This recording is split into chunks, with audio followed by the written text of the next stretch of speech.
The first news: Egyptian man sues wife for subjecting his daughters to FGM. Nour Eddin Al-Hanafy filed a case against his wife last month, accusing her of violating the law by having his daughters operated on without his or his daughter's consent. In a phone interview with TEN television, he said, when my wife told me she would circumcise my daughter, I refused and I warned her, but she circumcised them, so I filed a case against her to get her punished. She consulted religious scholars in Egypt and Saudi Arabia, all of whom denounced FGM, which is female genital mutilation. His case has been adjourned until it was adjourned until December 24th of last year. But he said that he would vow that he vowed to continue with it. The Egyptian parliament has approved a bill to tighten laws surrounding female genital mutilation in 2016, but it's still pretty prevalent. I tried to find something to figure out what happened with this. This was in an interview with the man earlier in December, in the middle part of December, and he was looking forward to the trial on December 24th, and I could not find anything regarding the trial or the results of that trial. So you're skeptical about this news? Who's reporting? Well, I'm not skeptical about this happening. I'm just skeptical about the media talking on it. I'm guessing that whatever verdict they came to either was inconclusive or it showed. I mean, I don't know. I can't even speculate on that. Right. That's just. I mean, if Egypt is cracking down on this is really good. I mean, there's so much stuff that we cover about Egypt that we usually disagree with and we hate about Egypt, especially when they made atheism illegal. But if Egypt is cracking down on this, that's really good. But this should be more than just suing somebody. This should be criminal. Like, I don't understand, why is it if a mother goes out and cuts another part of her daughter's body, she would go to jail, wouldn't she? Like, why is it that some body parts you cut and you get less punishment for them than other body parts? Like, let's say the headline news was like, mother cuts daughter's ears off, right? Yeah. I admire this man for suing the wife. Good job, but I think if we were living in a sane world, it wouldn't even go to suing them. This person would be the child would be taken away from the mom, and she would be in jail. Like, if the headline news was mom cuts off daughter's ears, there would be no doubt. I think any country in the world would put her in prison. But for some, and this shows how religion has normalized something so barbaric that.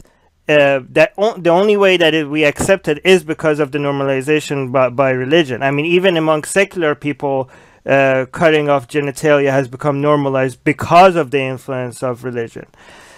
This is so horrific. I mean, the father actually warned the mother before she did this not to do this, right? Right. Yeah. Absolutely. And I mean, it's crazy because I mean, you still see, circumcision just being normalized, completely normalized, and that's what they're trying to do with female genital mutilation. But luckily, there are people who are speaking up against this.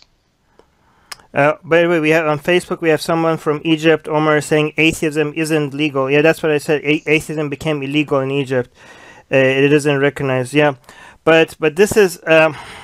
And again, a lot of people say that this is not a religious thing, this is a cultural thing. It's both, because we do have hadith in Islam that supports this female genital mutilation. I think we're going to talk about male genital mutilation as well, like circumcision, but that's in later. We have that in later. We can wait for that story. We will wait for that story. But again, this is absolutely barbaric. These people, anybody that puts their child under, and this is so widespread in Egypt and in other Islamic and African countries. So right, they're saying that 80% of the women from 15 to 50 in Egypt have been genitally mutilated. Right. So yeah. Are those accurate? That's crazy. That's fucking crazy. Yeah. That's a 2016 survey by the UN Children's Fund. But yeah, that's 87%. I mean, that's That's a lot. I mean, that's a whole lot. I believe that's more than there are males that are circumcised. I believe. Right. Omar in the Facebook live chat is clarifying that he meant that it isn't illegal, but we covered news items that they were making atheism illegal in Egypt, and we have somebody, what's his name, Sharif Gaber in Egypt, which is on hiding because of his atheism. So if we're wrong about this, please let us know. No, they did consider it. It was the Egyptian parliament that was trying to do it. So trying to do it, or they did pass it? They tried to. They did not. So they weren't successful. Okay, Omar, thank you for clarifying that.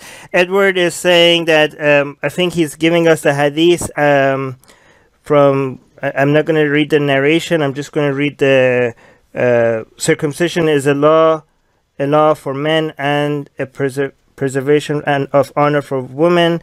Okay, so this is Ahmed ibn Hanbal 575. Abu Dawud. So I'm not going to read the narration. It's Abu Dawud at 167. So it's basically Edward is giving us a hadith that makes female genital mutilation Islamic. And Omar is saying, yeah, it's a gray area. Let me see what the top comments on Facebook are on the post.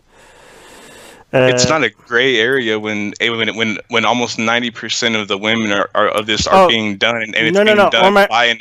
He's talking about atheism being illegal in Egypt. Okay. Yeah. Zeus is saying, wow, sorry. Especially from a man, this must be a first there. Especially from a man, this must be a first there? What are you talking about? Like, I think this man fighting for his daughter is not... I think there are many men that recognize this is barbaric. I don't understand what you're talking about. Mila is saying, I love that a man stood up for his daughter. It's usually the men that insist on it. This lightens my heart. I don't know, man. There's a lot of mothers that do this to their own children. I don't know if this is I mean, standing up for your daughters shouldn't be something that women or men do. This is something that all humans should do. You shouldn't let a child go through this. I hope that this is not we turn this into a battle of sexes. Pamela is saying culture makes same-gendered parents think they're unnecessary. Same-gendered parents think they're unnecessary, probably harmful. Genitalial modification is a good thing because tradition or matching or belief that the opposite gender prefers it. No, instead we need to. What? No, I think it's not. I think that's male. That's not why it's done. No, and that's male circumcision. A lot of people make that excuse that women prefer it that way, which is absolutely a stupid excuse. But for female genital mutilation, that's not usually the excuse. The excuse is that they're trying to reduce the pleasure that women feel from sex, so that they don't become sexually promiscuous, which is absolutely fucking horrific way of thinking. Well, because according to the Judaic teachings of the Hebrew Bible, that women are not supposed to experience pleasure. Like, that's not supposed to be part of it. So I don't know. Where did you get your stats from? 90%? Did you say 90% of Muslims practice FGM? No, I said almost 90% in Egypt. Of the women from age 15 to 50, I believe, was the number. Right. So that's not for all Muslims. That's Egypt. That's just Egypt. Egypt. Okay. Why does God care about penis and vagina so much? Well, I mean, I don't want to get into that discussion, but some people. So we had an episode on secular jihadists. Talked to an expert about this, and one theory is that it's an act of devotion. Like it made the meme of Judaism and eventually Islam stronger by showing how dedicated you are to your tribe, I guess. I mean, Islam copied it from Judaism, and I think Judaism copied it from somewhere else. I'm not sure. But. Well, and they also did it to make sure, or to better ensure that the woman would reach marriage before losing her virginity. So they were trying to desensitize. No, I was talking about male. He was talking about penis. I was talking male circumcision. Well, we'll get to that.